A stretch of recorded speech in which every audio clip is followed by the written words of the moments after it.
Hello అండి, అందరికీ నమస్కారం. వెల్కమ్ టు మై ఛానల్ సచి రుచి. నా ఛానల్ని ఫస్ట్ టైం చూస్తున్న వాళ్ళు తప్పకుండా సబ్స్క్రైబ్ చేయండి. అలాగే సబ్స్క్రైబ్ చేసి పక్కనే ఉన్న బెల్ ఐకాన్ని కూడా యాక్టివేట్ చేయండి. మరి ఈరోజు మన ఛానల్లో స్పెషల్ రెసిపీ, ఒక మంచి రాయలసీమ స్పెషల్ రాగి ముద్దే విత్ కోడి పులుసు. చాలా టేస్టీ ఉంటుంది, అలాగే చాలా హెల్దీ కూడా. అందులో ముందుగా కోడి పులుసు ఎలా చేయాలో చూద్దాం.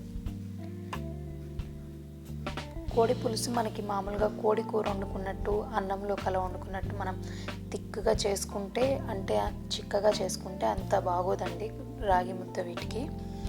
దీనికి కొంచెం పల్చగా చేసుకొని కొంచెం గ్రేవీ ఎక్కువ ఉండేలా చేసుకుంటే చాలా బాగుంటుంది. ముందుగా ఒక ప్రెషర్ కుక్కర్లో 100 ml వరకు ఆయిల్ తీసుకోవాలి. కొంచెం ఆయిల్ వేడెక్కిందో లేదో చూసుకొని సన్నగా తరిగిన ఉల్లిపాయ ముక్కలు 1 కప్పుడు వేసుకోవాలి. ఉల్లిపాయలు పచ్చి వాసన పోయే వరకు వేయించుకోవాలి. ఉల్లిపాయలు మనం సన్నగా ఎందుకు తరిగామంటే, ఇది గ్రేవీ ఉడికే కొద్దీ ఉల్లిపాయలు కరిగిపోయినట్టు అయిపోతాయి, మనకి గ్రేవీ కూడా పల్చగా మంచిగా వస్తుంది. ఇవి ఇలా వేగుతూ ఉండగానే మనం ఒక 2 స్పూన్ల గసగసాలు, అలాగే ఒక 5 నుంచి 6 జీడిపప్పులు నానబెట్టుకొని ఒక 5 నిమిషాలు నానాక అప్పుడు వాటిని మెత్తటి పేస్ట్ లాగా చేసుకోవాలి. ఉల్లిపాయలు ఆల్మోస్ట్ వేగిపోయాయి కదండి కొంచెం. ఇప్పుడు ఇందులో ఒక 5 నుంచి 6 పచ్చిమిరపకాయలు, 1 స్పూన్ పసుపు,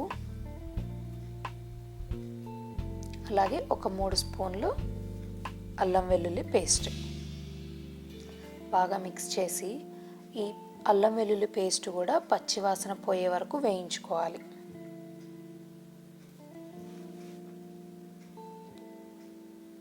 కొంచెం వేగిపోయింది కదా. యాక్చువల్లీ ఇక్కడ చిన్న క్లిప్ మిస్ అయిందండి, నేను చికెన్ను కారం వేసే క్లిప్ మిస్ అయింది.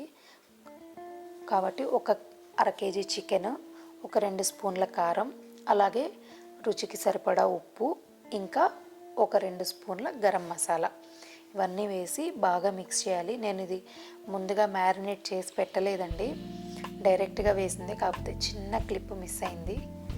ఇప్పుడు ఇందులో ఇందాక నానబెట్టుకున్నాం కదా గసగసాలు ఇంకా జీడిపప్పు, ఆ పేస్ట్ కూడా వేసేసుకోవాలి. ఇవన్నీ వేసి బాగా మిక్స్ చేసి ఒక 2 నిమిషాలు ఫ్రై అవ్వనివ్వాలి. ఎందుకంటే కొంచెం పచ్చివాసన ఉంటుంది కదా, డైరెక్ట్ ప్రెషర్ కుక్కర్ పెట్టేసామంటే ఆ పచ్చివాసన పోదు కూరకి. ఇప్పుడు ఇందులోనే కొంచెం కొత్తిమీర కూడా వేసుకోవాలి. కొత్తిమీర ముందే వేసి ఉడికించుకుంటే మంచి ఫ్లేవర్ వస్తుంది కూరకి. మనకి గ్రేవీ ఎక్కువ కావాలి కదా, అందుకని కొంచెం వాటర్ పోసుకుంటాము. మరీ ఎక్కువ పోసేసుకోవద్దండి, ఎందుకంటే చికెన్ నుంచి కూడా వాటర్ రిలీజ్ అవుతాయి, అవి ఇవి కలిపి మరీ ఎక్కువ అయిపోతాయి. అలా కాకుండా కొంచెం వాటర్ ఒక 1/2 గ్లాసు 1 గ్లాస్ వరకు తీసుకోండి. ఇప్పుడు దీన్ని 3 విజిల్స్ వచ్చే వరకు కుక్ చేసుకోవాలి. ఈ ప్రెషర్ అంతా రిలీజ్ అయ్యాక మూత ఓపెన్ చేసి చూద్దాము. అబ్బబ్బబ్బా, మంచి స్మెల్ వస్తుందండి అసలు. చూసారా, ఈ ఆయిల్ అంతా పైకి తేలింది కదా, అంటే మంచిగా కుక్ అయిపోయినట్టు. మనకి స్మెల్ కూడా చాలా బాగా వస్తుంది. అన్నీ పర్ఫెక్ట్గా సరిపోయాయి, ఉప్పు కారం అన్నీ కూడా. ఇప్పుడు ఇందులో ఉరికే పైపైన పొడి మసాలా అలా చల్లుకొని కొంచెం కొత్తిమీర వేసుకుంటే ఇంకంతే, కోడి పులుసు రెడీ అయిపోయినట్లే. ఇలా బాగా మిక్స్ చేసేసుకుందాము. మరి అంతేనండి, ఇలా చక్కగా బౌల్లోకి తీసుకొని సర్వ్ చేసుకోవడమే. కోడి పులుసు రెడీ అయిపోయింది.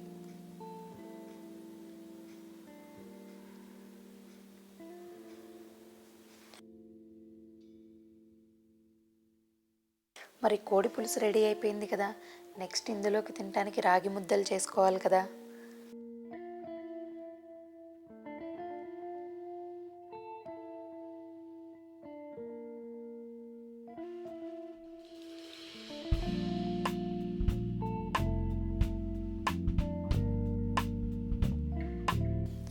ముందుగా ఒక ప్యాన్ తీసుకొని అందులో ఒక 2.5 కప్పుల వాటర్ తీసుకోవాలి. 1 కప్పు పిండికి 2.5 కప్పుల వాటర్ తీసుకోవాలండి. ఇప్పుడు అదే వాటర్లో సరిపడినంత సాల్ట్,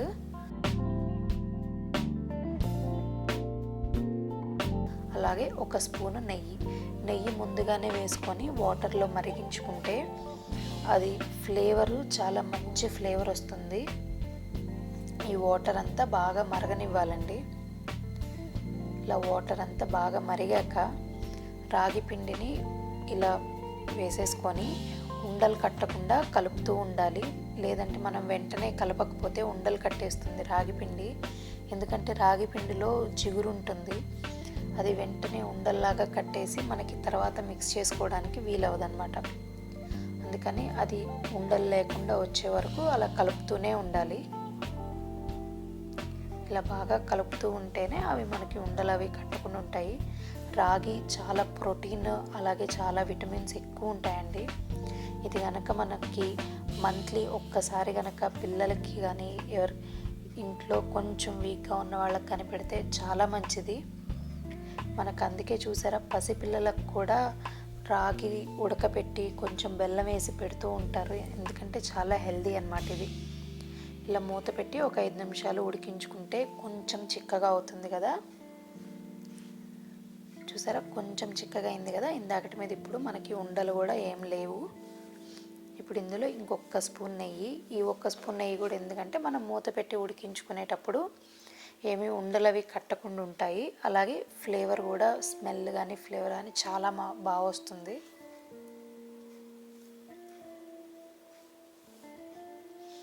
ఇలా చక్కగా కలిపి మళ్ళీ మూత పెట్టుకొని ఒక 5 నిమిషాలు మీడియం ఫ్లేమ్లో పెట్టుకొని ఉడికించుకోవాలి. ఈ ఉడికించుకునే ప్రాసెస్లోనే అది మనకి చాలా చిక్కగా అయిపోతుంది. చూసారా గట్టిపడింది కదా. ఇలా గట్టిపడి మనం గరిటెతో కలుపుతుంటేనే అది మొత్తం ఒకటే ముద్దలాగా వచ్చేస్తూ ఉండాలన్నమాట, ఒకటే ఉండలాగా.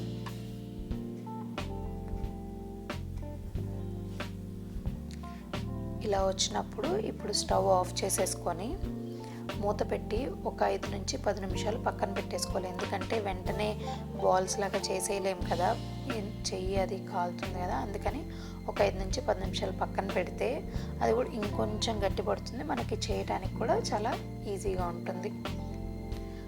ఇలా ఒక 5-10 నిమిషాలు అయినా కానీ కొంచెం వేడిగానే ఉంటుంది. ఇలా నెయ్యి రాసుకున్న ప్లేట్లో కొంచెం పిండిని తీసుకొని తడి చేసుకొని చేతిని ఇలా బాల్స్ లాగా చేస్తే అంతే. చాలా టేస్టీగా ఉంటుందండి. అలాగే చాలా హెల్దీ కూడా. తప్పకుండా ట్రై చేయండి. చూసారా రాగి బాల్స్ రెడీ అయిపోయినాయి కదా. మరి ఎంతో టేస్టీగా అలాగే చాలా హెల్దీగా ఉండే ఈ రెసిపీని మీరు కూడా ట్రై చేయండి. ఇలా ఒక బాల్ తీసుకొని దాని మీద చికెన్ కర్రీని అలా వేసి అలా గ్రేవీ పోసి కొంచెం ఉల్లిపాయలు కొంచెం నిమ్మకాయ అలా సర్వ్ చేసామంటే ఆహా అమృతమేనండి. మరి మీరు కూడా ట్రై చేస్తారు కదా. ట్రై చేసి మీకు ఎలా వచ్చిందో నాకు కామెంట్స్లో చెప్పండి. అలాగే ఈ వీడియోని మీ ఫ్రెండ్స్ అండ్ ఫ్యామిలీతో షేర్ చేసుకోండి. మరి ఇలాంటి మరెన్నో వీడియోల కోసం సచి రుచి ఛానల్ని సబ్స్క్రైబ్ చేయడం మర్చిపోవద్దు. థ్యాంక్స్ ఫర్ వాచింగ్ సచి రుచి.